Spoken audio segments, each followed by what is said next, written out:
Hey everybody, welcome back. In this video I want to talk about the conditional proof procedure. Now every rule that I've gone over so far, modus ponens, adjunction, and conjunction elimination, or more colloquially arrow out, and in, are all rules of inference.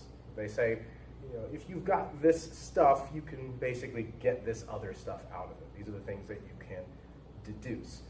The conditional proof procedure, or more colloquially, or its nickname as we'll call it in here, is arrow in, is not so much a rule of inference or it is a deduction, but it's a theorem, which means it's something that we do in a particular situation. But the situation is specific. That's why I can't just put like a rule. Oh, when you when you have A arrow B and you have A, then you can get this. It's something that applies in a particular situation. What I want to do in this video is talk about what's the situation in which I need to use it, and how do I use it if I need to. I may do another video on this as well, but I want to start by doing these two problems.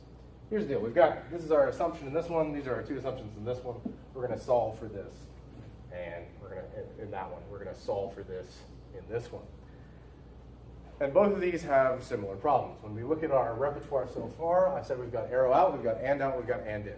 Arrow out, I haven't written the full models out here, but you can have those in your notes if you look at the basic rules of formal logic PDF. You'll see arrow out, got an arrow, get the left side of the arrow, I get the right. And out, if I've got basically a conjunction, I can break those two things apart so long as it's not locked in by some parentheses. And then and in, I can always put two things together. Doesn't necessarily get me what I want. That's one where, let's see if we need to use that one. For example, in this one on the right here, I could go ahead and put these two together and get C arrow D and C arrow E, how, and in 1 and 2. Is that wrong? No way. Does that solve the proof? Also no. So it's not helpful. So that's one where you can, just because you can do it doesn't mean that you should do it.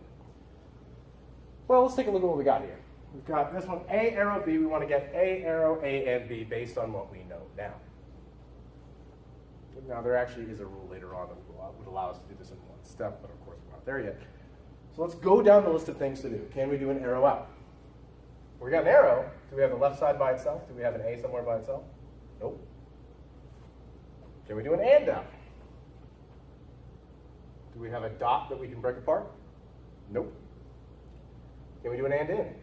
Actually, no. In this case, we can't even do one because we only have one thing here. We can't and it to something else because there's nothing else to conjoin it to. So this is, if you start to feel stuck right now, that means here's what you need to do. Start looking for this. Do we have the conditions for which we can do this theorem called conditional proof, or arrow in? First condition you want to look for. Have you tried doing all three of these? If you can't do this one, you can't do this one, you can't find a good reason to do this one. In this case, the one on the left, we can't do this one at all. Make sure and check and see you can't do any of these. The answer is no, we can't at all. Then look at this second aspect. Okay, can't do any of those. Next thing, is the goal, that is the thing you're trying to solve for at the moment, is that itself a conditional statement? Or, put more simply, is the thing you're trying to solve for, is it an arrow? So let's look here, this problem. What we're trying to solve for, an arrow. Now you might look here and go, let's got an arrow and a dot. Which is it?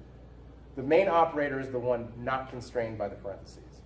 So this dot here is in parentheses. So what this problem really is, this statement here is a conditional. It is an arrow. I just said, this is what you're going to do. See if you can do any of these. No. Is my goal an arrow? Yes. What does that mean you should do? Here's the way conditional proof procedure works, or arrow in. Once you've established my goal is an arrow, check. Here's what you're going to do.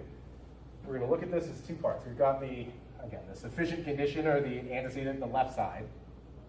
I'm just going to label it left and right for our purposes here. We have the left side, and we've got the right side. That's our goal right there. We got the left and right. What you're going to do is you're going to provisionally assume the left side of your goal, and you're going to try and get the right side.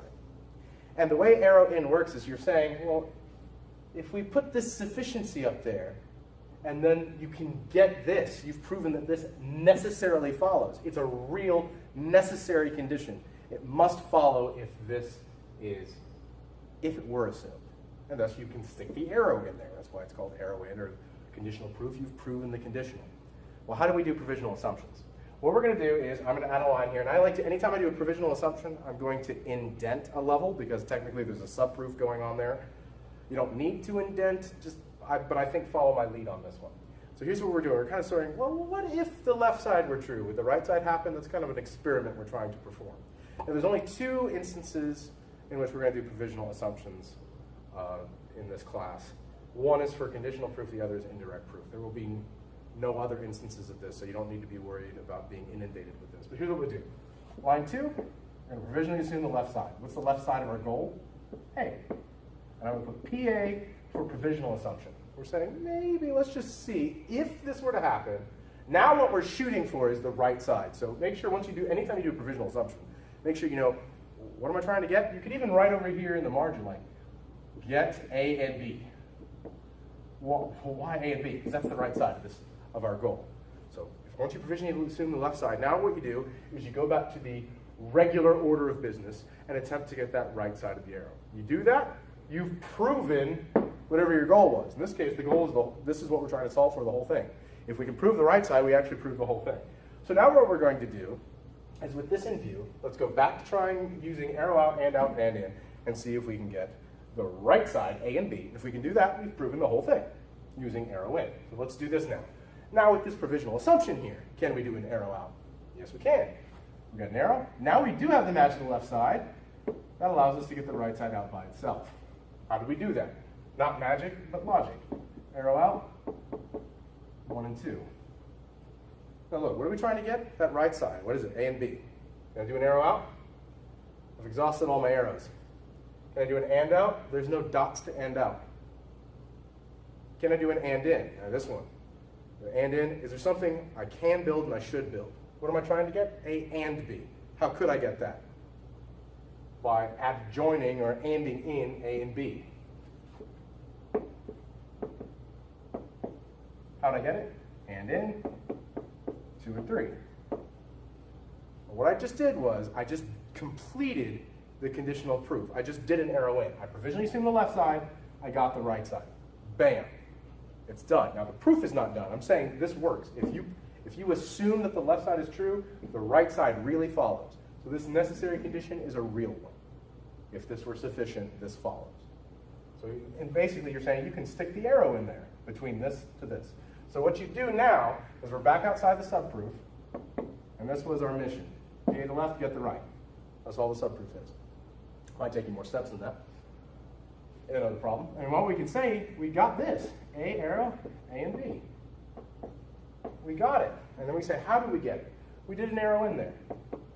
And what you do now is you cite from where you provisionally assume the left to where you got the right. So where did we provisionally assume the left side here? Line 2. Where did we get the right side? A and B. Line 4. So it's situational. This we did here, and now this one is done. So make sure, once you provisionally assume, make sure you recognize what it is you're solving for. If you're being the left, get the right. And then once you get that right side, make sure then you go back out and say, well, here's what I proved and here's how I did it. Now let's do this other one.